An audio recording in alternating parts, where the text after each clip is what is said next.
샬롬, 영화교회를 섬기는 윤광서 목사입니다. 오늘도 우리 삶의 주인이신 하나님의 은혜와 평강이 여러분의 가정과 일터 위에 가득하기를 축복합니다. 하나님을 사랑하는 마음, 공동체를 아끼는 마음이 때로는 서로에게 깊은 상처를 남기는 칼날이 될 수도 있습니다. 예컨대 뜨거운 열심이 성급한 판단과 만나면 사랑하는 지체를 적으로 오인하고 공동체에 돌이킬 수 없는 분란을 야기하기도 합니다. 오늘 말씀은 그 아슬아슬한 위기의 순간을 보여줍니다.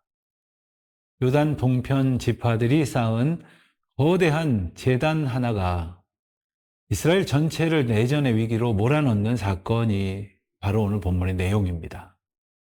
이 말씀을 통해 우리는 어떻게 이 오해의 강을 건너서 신뢰와 연합이라는 약속의 땅에 이룰 수 있을지 그 지혜를 함께 묵상해 보고자 합니다. 오늘 말씀은 여호수아 22장 10절로 20절 말씀입니다. 여호수아 22장 10절에서 20절 말씀입니다. 루벤 자손과 갓 자손과 므낫세 반 지파가 가나안 땅 요단 언덕가에 이르자 거기서 요단가에 제단을 쌓았는데 보기에 큰 제단이었더라. 이스라엘 자손이 들은즉 이르기를 루벤 자손과 갓 자손과 므낫세 반 지파가 가나안 땅의 맨 앞쪽 요단 언덕가 이스라엘 자손에게 속한 쪽에 제단을 쌓았다 하는지라. 이스라엘 자손이 이를 듣자 곧 이스라엘 자손의 온 회중이 실로에 모여서 그들과 싸우러 가려 하니라. 이스라엘 자손이 제사장 엘라살의 아들 비느하스를 길랏 땅으로 보내어 루벤 자손과 갓 자손과 므낫세 반 지파를 보게 하되 이스라엘 각 지파에서 한 지도자씩 10 지도자들을 그와 함께 하게 하니 그들은 각기 그들의 조상들의 가문의 수령으로서 이스라엘 중에서 천부장들이라. 그들이 길랏 땅에 이르러 루벤 자손과 갓 자손과 므낫세 반 지파에게 나아가서 그들에게 말하여 이르되 여호와의 온 회중이 말하기를 너희가 어찌하여 이스라엘 하나님께 범죄하여 오늘 여호와를 따르는 데서 돌아서서 너희를 위하여 제단을 쌓아 너희가 오늘 여호와께 거역하고자 하느냐. 부올의 죄악으로 말미암아 여호와의 회중에 재앙이 내렸으나 오늘까지 우리가 그 죄에서 정결함을 받지 못하였거늘 그 죄악이 우리에게 부족하여서 오늘 너희가 돌이켜 여호와를 따르지 아니하려고 하느냐. 너희가 오늘 여호와를 배역하면 내일은 그가 이스라엘 온 회중에게 진노하시리라. 그런데 너희의 소유지가 만일 깨끗하지 아니하거든 여호와의 성막이 있는 여호와의 소유지로 건너와 우리 중에서 소유지를 나누어 가질 것이니라. 오직 우리 하나님 여호와의 제단 외에 다른 제단을 쌓음으로 여호와를 거역하지 말며 우리에게도 거역하지 말라. 세라의 아들 아간이 온전히 바친 물건에 대하여 범죄함으로 이스라엘 온 회중에 진노가 임하지 아니하였느냐. 그의 죄악으로 멸망한 자가 그 한 사람만이 아니었느니라 하니라. 가나안 정복 전쟁의 대장정을 마치고 마침내 삶의 터전으로 돌아가던 이 요단 동편 지파들 루벤, 갓 그리고 므낫세 반 지파의 발걸음은 얼마나 가볍고 기뻤을까요? 그러나 그들은 요단강을 건너기 직전에 알 수 없는 행동을 하고 맙니다. 그것은 가나안 땅 경계에 큰 제단을 쌓는 일이었습니다. 나중에 밝혀지지만 이 제단은 요단강으로 인해 단절될지 모를 후손들에게 우리도 여호와를 섬기는 동일한 언약 백성임을 증거하기 위한 어쩌면 순수한 신앙의 기념비라고 할 수도 있습니다. 그들은 이 제단을 통해 분리가 아닌 연합을 꿈꾸었습니다. 하지만 이 소식을 들은 요단 서편의 9개 그리고 반 지파는 전혀 다르게 해석을 했습니다. 그들에게 이 제단은 하나님께서 유일한 예배 처소로 지정하신 실로의 성막을 부정하는 또 다른 하나의 제단이요 우상숭배로 가는 길목에 세워진 배교의 상징과도 같았습니다. 신명기 12장은 분명히 하나님이 지정하신 한 곳에서만 제사를 드리라고 명령했었기 때문이죠. 그들의 눈에 요단강가의 거대한 제단은 이스라엘의 신앙적 순수성과 공동체의 하나됨을 깨뜨리는 심각한 도전이었습니다. 그들의 반응은 즉각적이고 격렬했습니다. 온 회중이 실로에 모여 동편 지파들과 싸우려 가려 하노라. 이 얼마나 무서운 결정입니까? 7년간 동고동락하며 함께 피 흘렸던 형제들에게 칼을 겨누려고 한 것입니다. 이들의 성급함은 분명 잘못되었지만 그 마음 깊은 곳에는 하나님의 거룩함을 지키려는 신성한 분노와 공동체를 향한 거룩한 책임감도 분명히 있었습니다. 그들은 지난날 아간이라는 한 사람의 범죄 때문에 아이성 전투에서의 패배를 경험했고 공동체 전체가 고통을 겪은 바 있었습니다. 또한 민수기 25장에 보면 부올에서의 우상숭배가 수많은 생명을 앗아가는 끔찍한 재앙을 불러왔다는 사실 또한 뼈저리게 기억하고 있었습니다.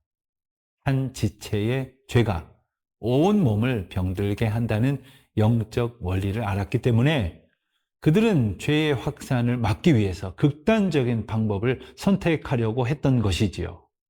그러나 거룩한 열심이 대화와 확인의 과정을 생략한다면 그것은 사랑하는 형제를 향한 폭력으로 변질될 수도 있습니다. 진실을 확인해 보기 전에 정죄의 칼날을 빼어드는 것은 믿음의 공동체를 무너뜨리는 길이 되고야 맙니다. 이 아찔한 위기의 순간은 오늘 우리에게도 질문합니다.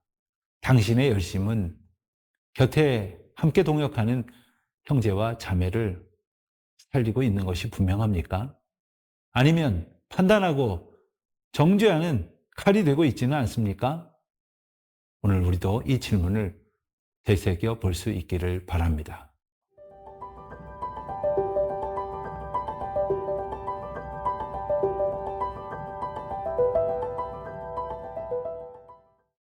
분노로 들끓던 이스라엘은 다행히 감정적인 전쟁을 선택하지는 않았습니다.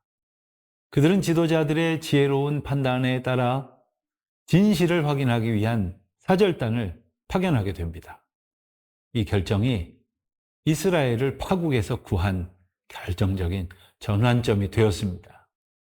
그 사절단의 대표는 제사장 엘르아살의 아들인 비느하스였습니다.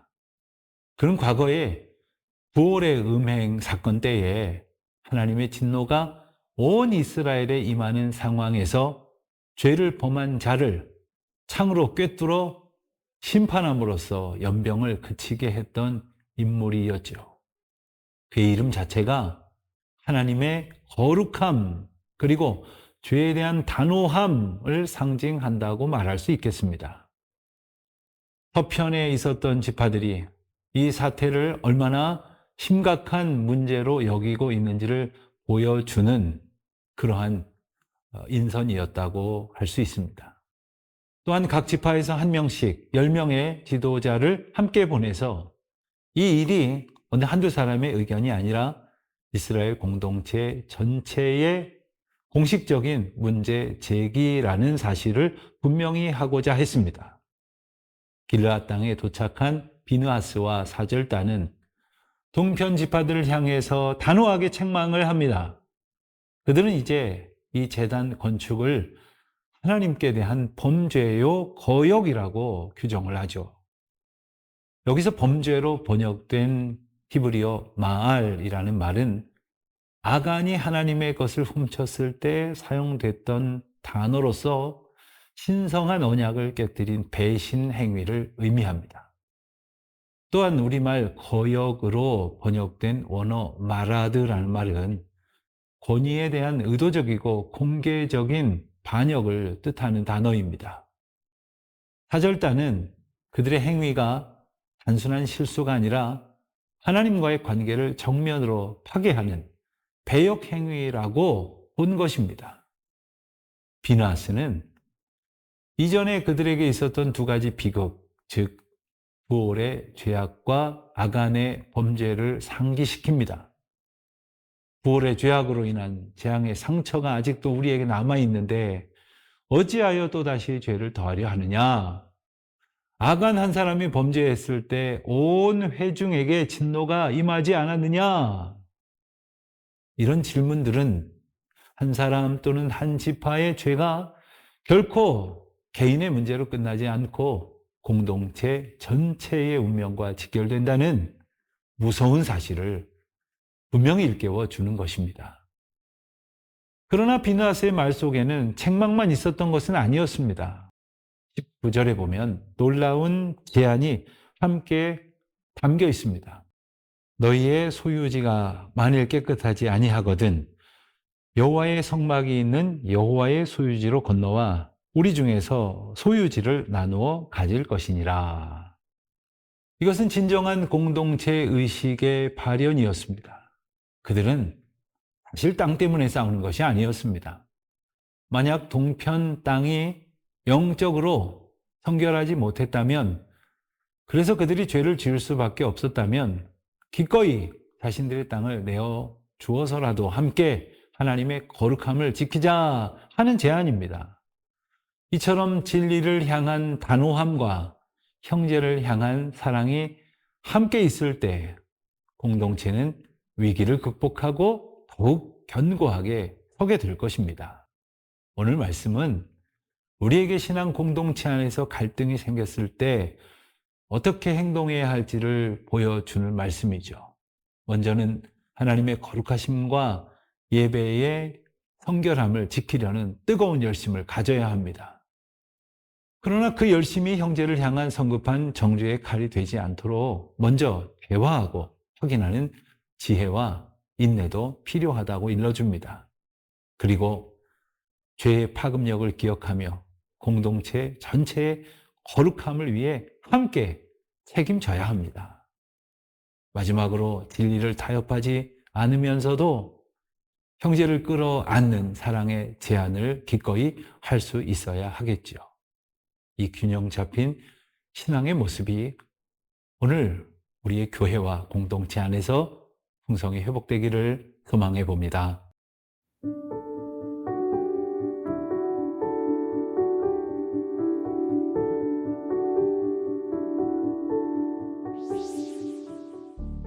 평화의 하나님, 오늘 말씀을 통해 오해와 성급한 판단이 공동체에 얼마나 큰 위기를 가져올 수 있는지 깨닫게 하시니 감사합니다. 저희가 다른 지체의 행동을 보고 섣불리 분노하거나 정죄하기보다는 먼저 겸손히 대화하며 진실을 분별하는 지혜를 얻게 하여 주시옵소서. 오늘도 저희를 지켜주시고 특별히 병중에 있는 분들과 연약한 성도들, 해외 한인들에게 은혜를 더하여 주시옵소서. 예수 그리스도의 이름으로 기도드립니다. 아멘.